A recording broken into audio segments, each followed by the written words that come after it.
Oh, hey guys, welcome back to another episode of YOMO. This is actually a makeup session because I, for whatever reason, completely dropped the ball last time.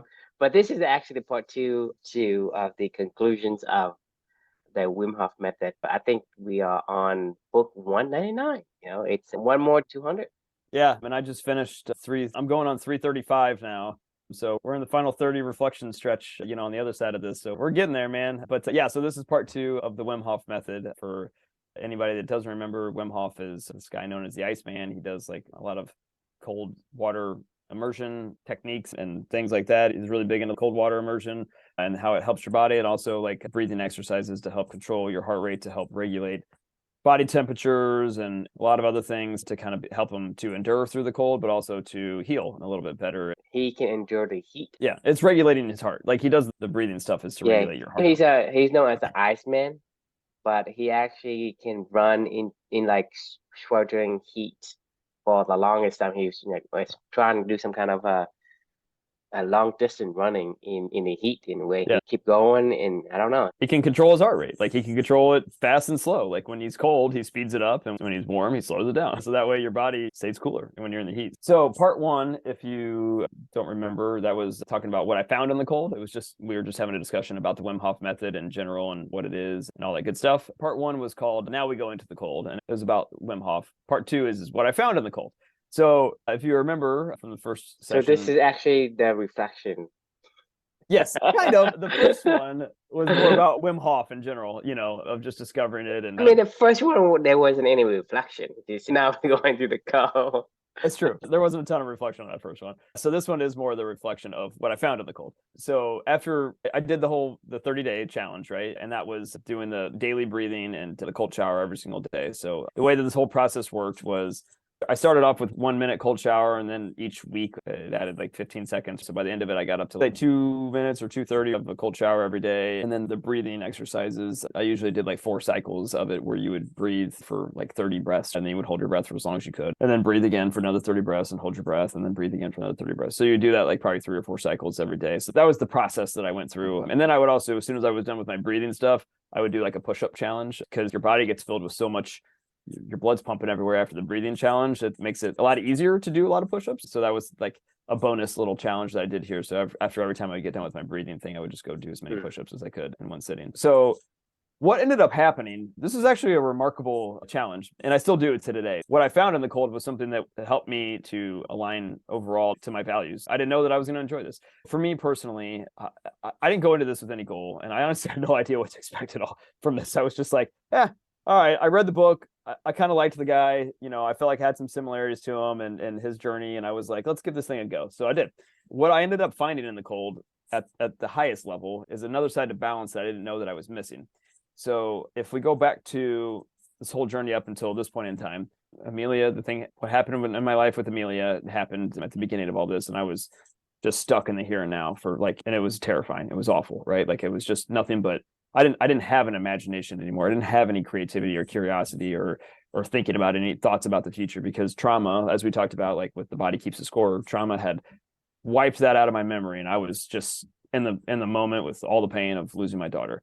So through this journey, I found a way to bring myself back and regain my curiosity and imagination by focusing on living as many of my values as I can and bringing that to life, and then reimagining me doing that with Amelia. So my goal became every single day to live a balanced life was to do as many actions as I could with my daughter by performing my values and bringing my values to life. That was what I was under the impression of. It was living a balanced existence. And it was it was working. It brought me back to a point in time where I regained my imagination, felt like I was a healthy, functioning human being again. And I was able to spend time with my daughter and understand what happened to us, and was curious again, asking a lot of questions, et cetera, et cetera. But the one thing that I've forgotten, I ran so far away down that road and kind of the molecule of more road, that I had forgotten what it was like way back at the other end of the extreme when this whole journey started, being in the here and now. When I started this challenge, it brought me back there in a hard way, in a good way. Like the moment that I walked into that first cold shower and tried this challenge, I mean, this was my plan. As everybody always says, like the old Mike Tyson quote, everybody's got a plan until you get punched in the face, kind of thing. So when I walked into that first cold shower, before I did it, I was like, here's my plan. I was like, I'm going to go meditate with Amelia. I was like, I'm going to go to my parents' lake house. We're going to be out on a boat. We're going to be, I'm going to be towing her in the back. She's on the tubes, and I'm just pulling her along in the pontoon boat, and, Luca's in the boat. And that, literally, this is what I was thinking before I walked into the shower the first day. I was like, I'm just going to go into my mind and go meditate and imagine that is where we're at, and I couldn't, because the cold was so fucking cold. Like, and it, as soon as that hits you, your body goes into survival mode, right? And you're like, you're hyperventilating, you're panicking, your body's clenching, tensing up. Like, you can't have your mind feel safe and secure to be able to go to that spot. Even no matter how hard I tried, I could never do it. I tried to do it for the first few days, but every single time I would do it, I couldn't get past the sensation of the cold just hitting me, taking me back into, it's cold, Chris. It's cold. Like, it's not, I can't just imagine my way out of it, kind of thing. So it kept bringing me back into this spot where I was like, well, shit, I guess I just got to embrace the cold. Then it became me just not thinking about anything. I would walk in there and I would say, this is going to suck for a little bit, and focus on my breath or whatever, just something to try to rip my heart up or slow it down or something along those lines. But I couldn't go anywhere in my mind. I had to just, be in that moment of the cold shower. So that was my first like aha that I found in the cold was, I can't run away. Like, I have to be in the moment, and it brought me back to have to lock in on this moment, right? So then I go and I do my breathing every day. And I'll tell you what, like the first few times, I told you about this. You remember when I was doing this, I was like, I hate this. My heart felt like it was going to explode out of my chest. I could feel this throbbing in my neck, like right. just throbbing, as I thought I was going to have a heart attack, because like right above my heart, and I could just feel it pulse it really hard into my head. I was getting like, my ears were ringing really bad while I was doing it. Like, and I felt like I was going to pass out a few times. And I was like, this is not fun. I was like, if this is supposed to be enjoyable, this sucks. And I remember telling you like about this the first like week or two that I was doing this. I was like, I don't know. I was like, the cold showers, I kind of digging them, but like the breathing, I hate it. Like, I was like, this is awful. And I don't know when it was exactly, but somewhere like maybe a week and a half, 2 weeks in, I started to really actually like the breathing. And what I liked about it the most was it was relaxing. I really enjoyed it when I would go through the breath hold, and I would feel like this warmth in my head and my body. It started to feel almost like a cold shower. I could feel like, not tingling, but like I could feel like icy, because I was holding my breath for so long, and then I was pumping blood everywhere. And then I could start to feel like this weird sensation, like this icy sensation that started to wash over me. And then I really enjoyed just almost meditating. When I would hold my breath, it was just you and your thoughts. I mean, because you can't do anything. You can't breathe. You can't move. You can't do anything. I was just sitting there just thinking, and then eventually I would not think. And like, the first couple cycles, I would be fighting thoughts until I couldn't hold my breath any longer. And then like the third, fourth time, it almost happened every single time. By the time I got to the third, fourth cycle, like I just had no thoughts. You're done with you're on your breath hold, and you're just, I don't know where I was. I was just there. And then I would decide I was done, and then I'd get up and I'd do some push-ups, and there you go. So not only now with the cold, I was really connected to the moment because I couldn't go anywhere and I couldn't run. And then with the breathing, I found like really like a lot, kind of a relaxation moment where I got to spend like 15, 20 minutes, just kind of lying there and just kind of being with my own thoughts, and then eventually no thoughts. And it was very meditative. And then I got up and I got to do some push-ups and get my blood going again, heart pumping a little bit harder. I loved it. I felt connected to the moment. I felt like I found another side of the balance equation that I had been neglecting for a really long time, which was to be able to connect in the moment, to be present in the moment versus chasing that molecule of more with my values and spending time with Amelia and my imagination. Now I was finding a way to connect into the moment today. And it really wasn't with Amelia. It was more with myself, honestly. It was with just me in the moment, because when I'm doing stuff with my values, it's always with Amelia in my mind, and for some reason, this other stuff is a way for me to find a connection with myself a little bit in the moment. I mean, I think after I thought about it and did this month and challenge, and I was like, I kind of like this a lot. I mean, I still do. This was 8 months ago now or whatever it was. And I still regularly do it. I don't do it every day. The breathing, I probably do like 3 times a week. And whenever I can find maybe like 20 minutes or something like that in the middle of the day, just to kind of take like a midday break. The cold showers, I technically do that every day. Technically, I haven't been this whole winter because I've been forcing myself to run outside in the actual cold. So by the time I come back in, I'm kind of like frozen. So I call that my cold shower. Only on days when I run on the treadmill indoors, then I take like a cold shower afterwards, just during this winter. But that's kind of been my mental focus of trying to, to embrace the cold, because it does suck. Running the cold sucks. Like, I mean, actually, I'm starting to really like it now a lot more than I thought I was going to, but it's not much different than the cold shower. It's hard to breathe. It's harder to breathe. It's harder to to get your body moving and your blood pumping. And I mean, it's not the same sensation where you're hyperventilating and you're like, oh my God, like, I mean, it's intense. It does take your breath away when it's a really cold 20-degree day out or 15-degree day out or something like that outside. And you got to catch up to it. So I call that a win for me, just immersing myself for like 30 minutes outdoors running. But yeah, so long story short, I actually really enjoyed this challenge. I learned a lot, and I found a different side of the balance equation that I've come to embrace a lot more, just kind of maybe being a little bit more connected in the here and now. And yeah, so that's it. I'd love to get your thoughts. These results that you got, what would be the lesson that we should be taking out of this? The results were meaningless. I didn't care about the results. Like the lesson that we should be taking out of your aha. If you had to say, distill it to one thing to take away from this lesson, what would we say that be? I mean, I found another side of the balance equation that I was avoiding, of the here and now side of the balance equation, and balancing that with the molecule of more. Like, I thought balancing the molecule of more was balance. I found a deeper understanding of balance for me, of another side of the balance equation. So in what you're saying is that needs to be a balance between the molecule of more and the molecule of here and now. Yes. Okay, right. So before the Wim Hof challenge, you were more leaning towards the mostly. I was only primarily on the molecule of more balance train. That was my So focus. if I'm hearing you right, the balance equations applies to almost everything. Yeah.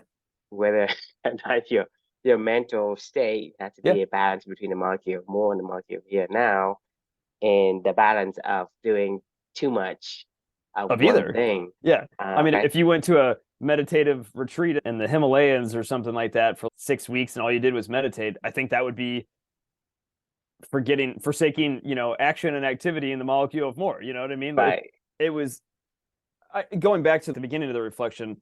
I ran really far away from the here and now because the here and now terrified me, when my here and now was just life without it's meaning. painful. It was painful. But coming back to it, it's funny, you have to kind of go through pain to come back to the here and now. But like, this was like the cold and the breathing, like the pain became,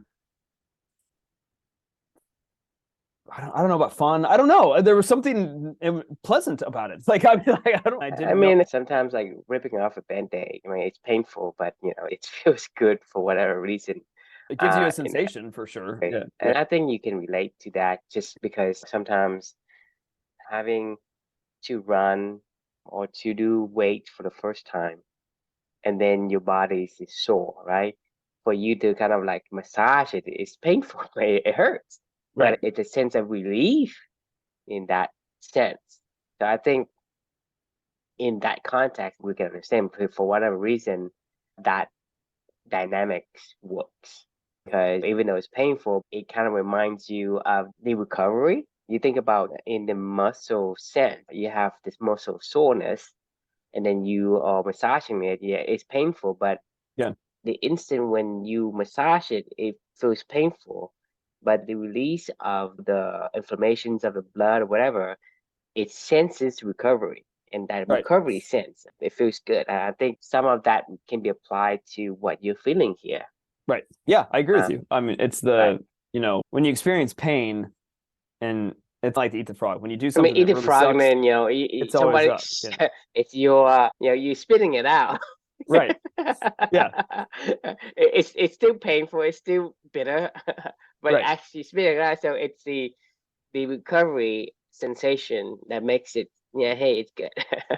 Yeah, it's all up from there, right? Right. It's I know we've shit on the whole eat the frog, versus eat the cake kind of thing. And, embracing the molecule more is eat the cake, right? Like, I do think that it's more important to stay more, well, I don't know. It's important to have a balance of both.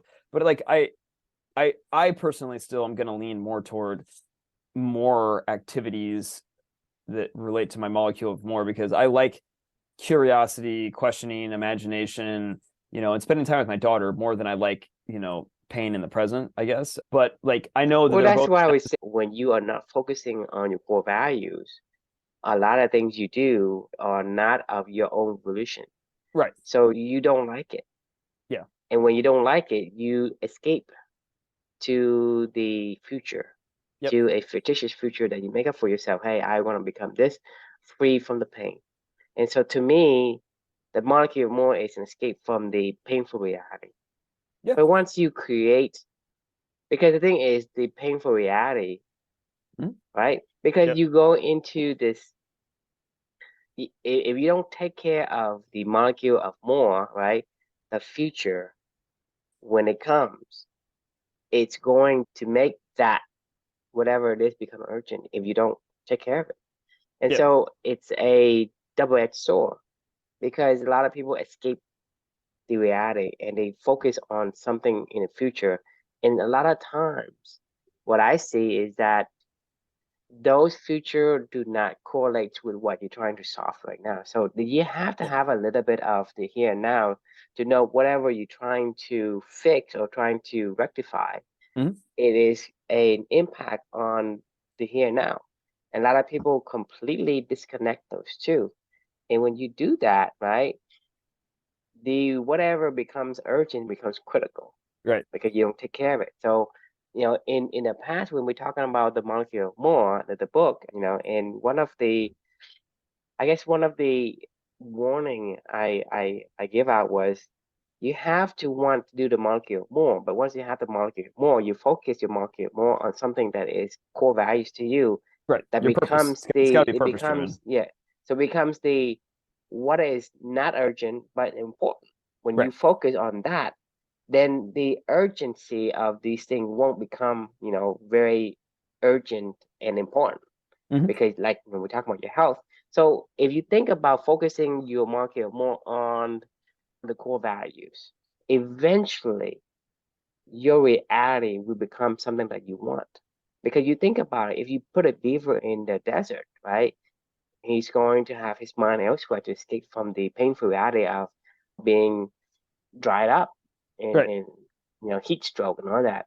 But if he doesn't seek out the river and the water source that he needs to exist in, then he won't. But eventually, if he continue to use a molecule more on his core values, eventually he'll find the water source, the molecule here now. You have to think about it. But you have to use a molecule more to make yourself become this, like we talk about method acting. You have to put yourself into the positions of something that you want.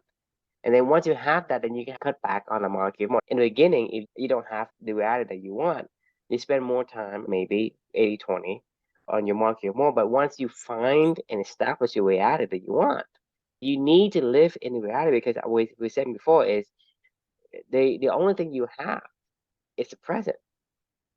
The future is uncertain. We don't know if we're going to live life tonight, today, tomorrow, the next day.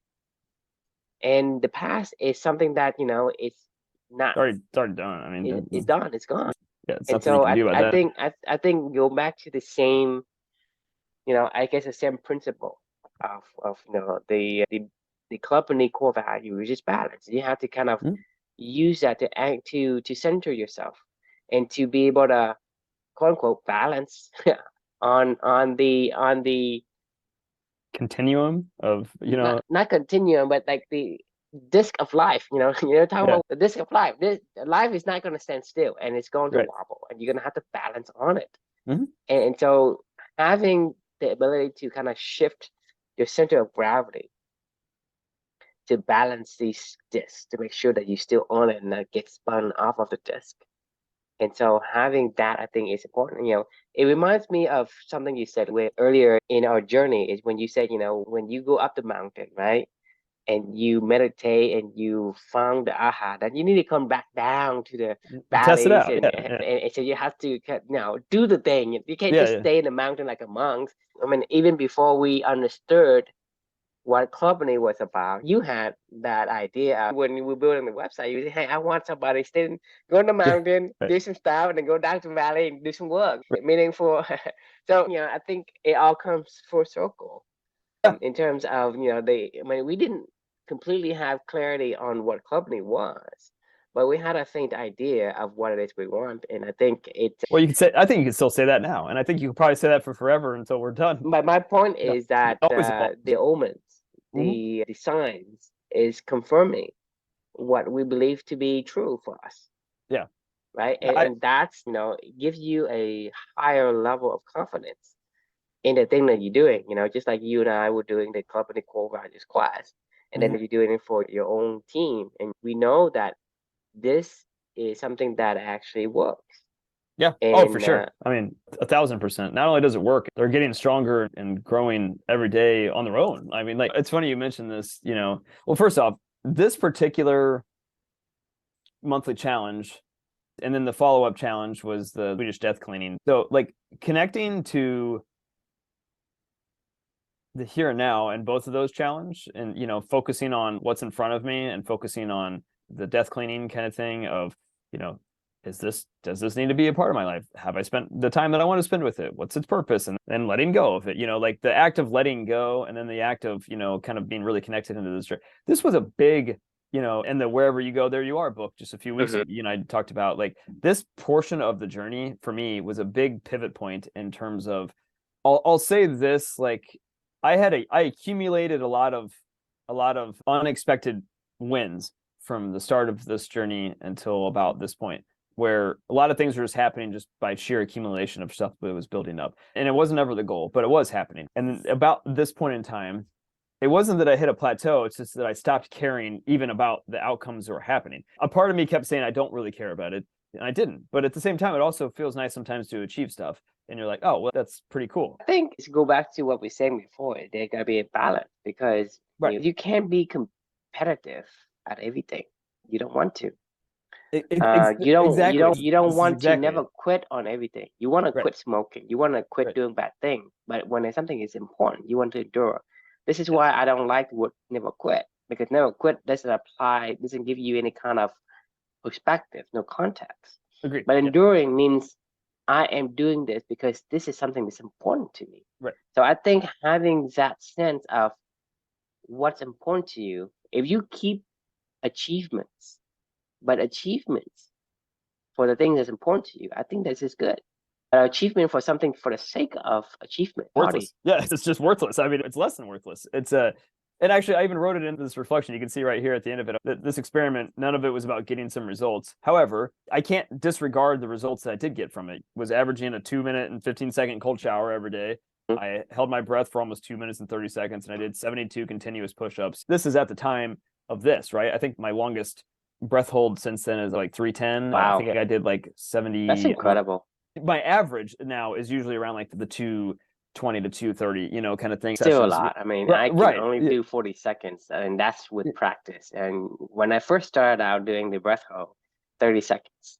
I mean, when you just keep doing, well, I guess I'm sharing this to say, like, it's still going up from there, but I don't really care anymore. Like, honestly, I used to care, like, about, like, how long was I was like, I would look at my stats, like on the Wim Hof app when I would do my breathing every day and stuff like that. Well, and that's the thing, is that it's all the perspective, right? Perspective is what you're looking for. I mean, I can give you an example. Do you care how far you walked with your wife down some kind of park? It's not about the how far you walked or how short you walked. It's about how much time you spend, right? So to me, that's a perfect example of, there are certain goals means nothing. I stopped timing my runs. I don't even care anymore. Some days I run faster, some days I run slower. Yesterday, I was just telling you about, it was just the most beautiful day ever yesterday. And I went on usually on Sundays, I give myself a rest day, because I usually play tennis on Saturdays. And then I usually give myself, like, Saturday and Sunday, I try to not push myself super hard with workouts, because I save it for Monday through Friday. But for some reason yesterday, I knew that it was just a beautiful day. And, Amelia and I heard Amelia calling, like, let's go take a run and go listen to a book. And I was like, let's just go do this. And I was just cruising along. Like, I felt great. Like, I was like, this is, I don't know how fast I was going, but I know I was going pretty fast, and I wasn't even really trying, or fast for me, I guess, but I wasn't thinking about it. I was just enjoying the run, spending time with my daughter, having a good time. Today, it's like, I shit you not, today, like, it's cold out today, not cold. I mean, it's like probably in the 30s when I went on a run this morning. And well, that's cool for me. Yeah, right. It was far chillier today than it was yesterday. And I ran pretty far yesterday. And I woke up this morning, started running. On the weekends also, I'm not pretty strict with my diet or anything. So I ate some ice cream, I think, last night, and some cookies after dinner. Anyway, so my stomach was a little bit full, still, because I ate some food that I normally shouldn't probably eat, like, and I don't usually eat on the weekdays when I do like normal workouts.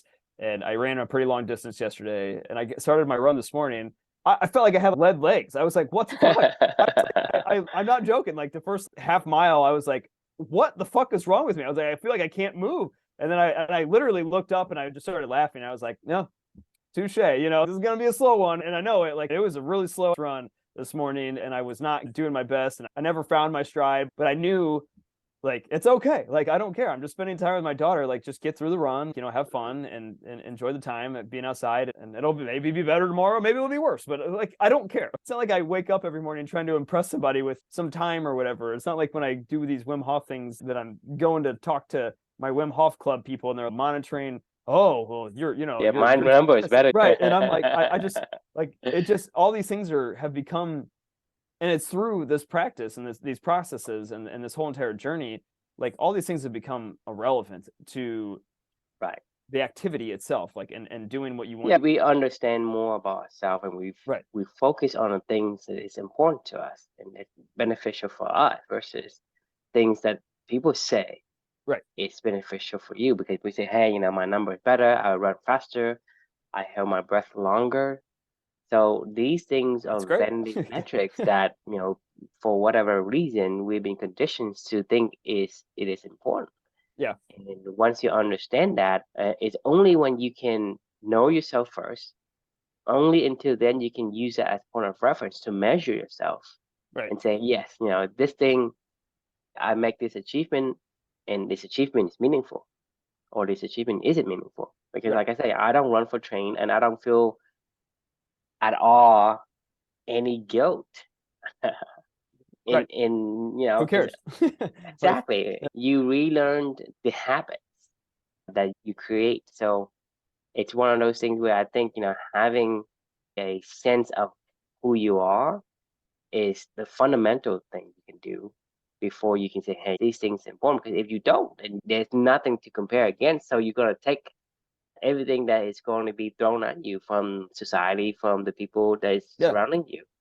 Yeah, People say, hey, eat the frog is the way to go. And because you have nothing to butter against, you can say, yeah, okay, let's eat the frog. let's do it. You ate one frog, I ate two frogs, Right. better than you.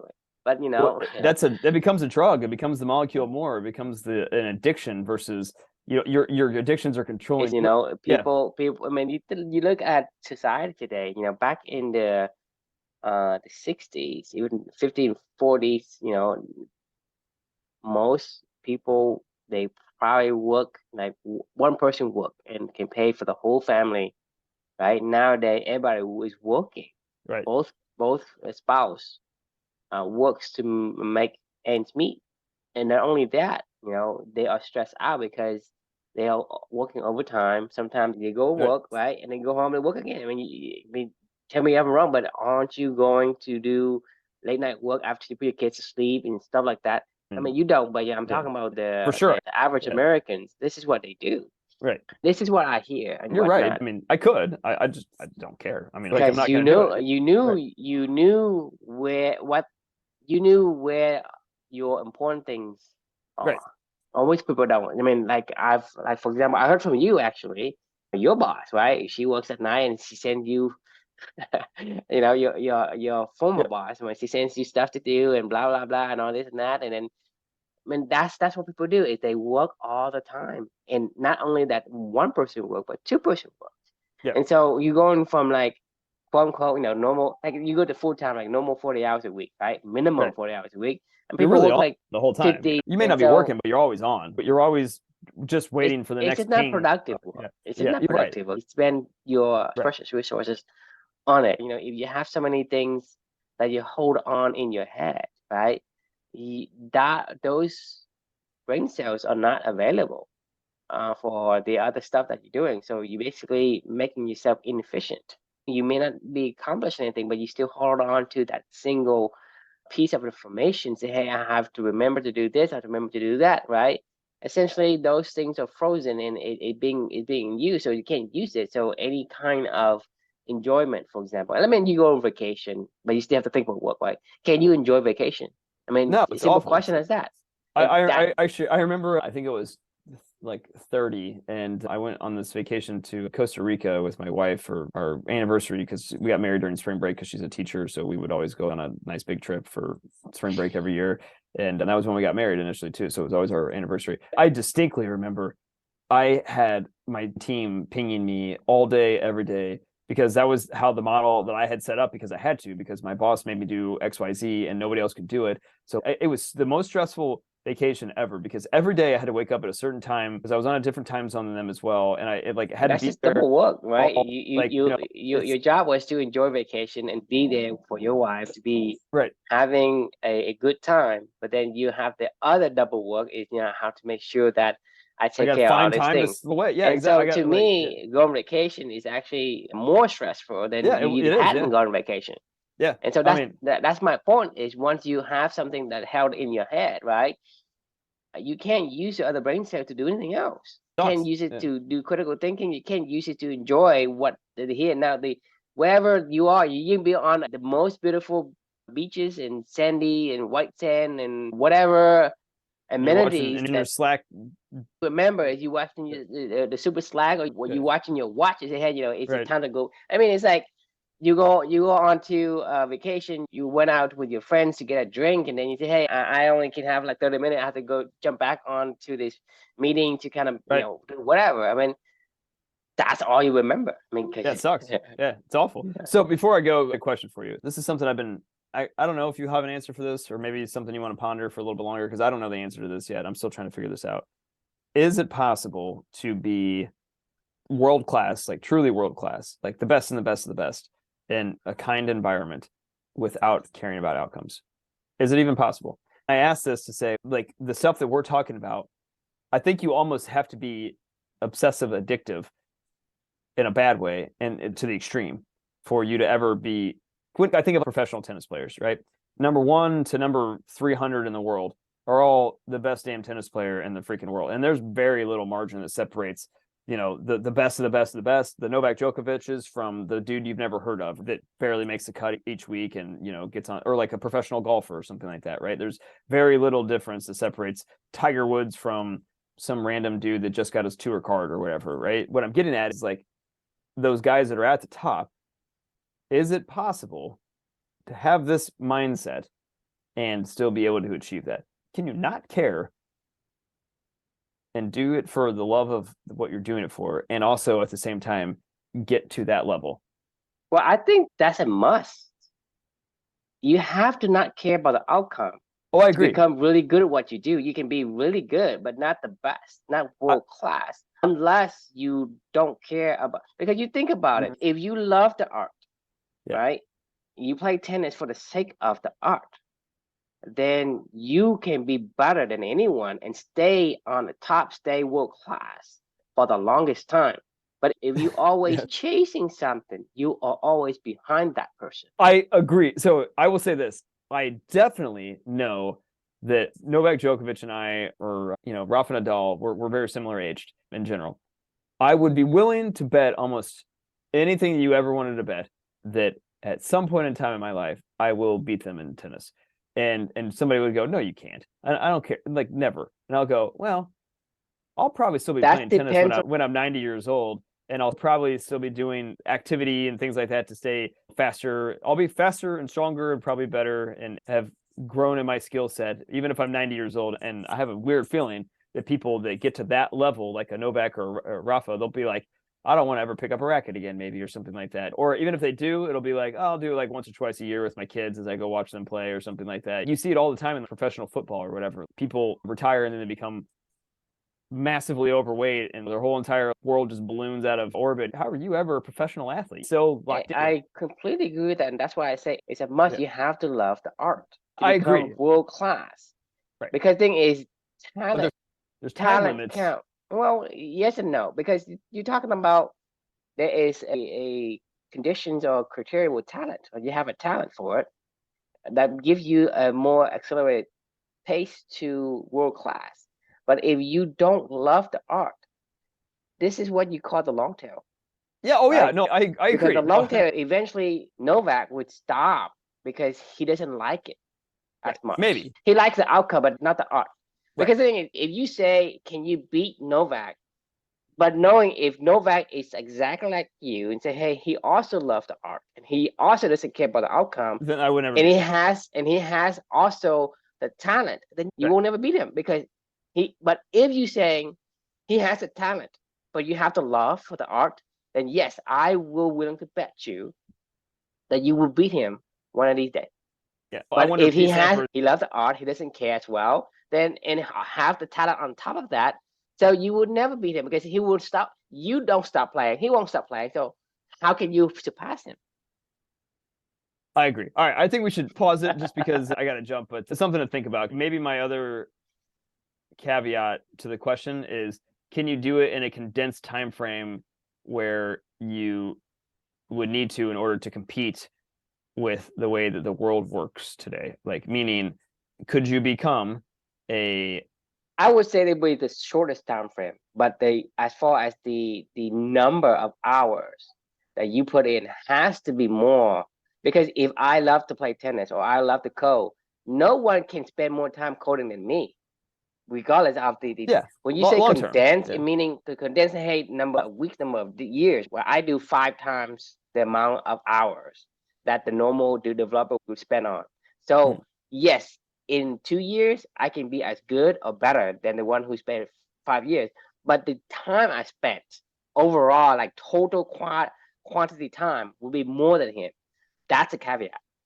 Yeah. Because when you I- love something, you don't mind spending the time doing the thing. You don't mind spending the time playing tennis. You don't mind playing the time doing the coding or whatever. You still spend more time than, and that's the only caveat that you have is mastery cannot be done without having the effort. Yeah, no, I agree wholeheartedly with that one. So, all right, well, let's put a pin on this, and we can revisit it because it'd be a fun conversation. So, the question we can leave with everybody after the Wim Hof exploration is, how do you find balance between the future and the here and now? So, like, what do you do to blend those two worlds together and make your life a little bit more fulfilling and meaningful and more balanced? Thanks for joining, and we will see you all Tomorrow sounds good.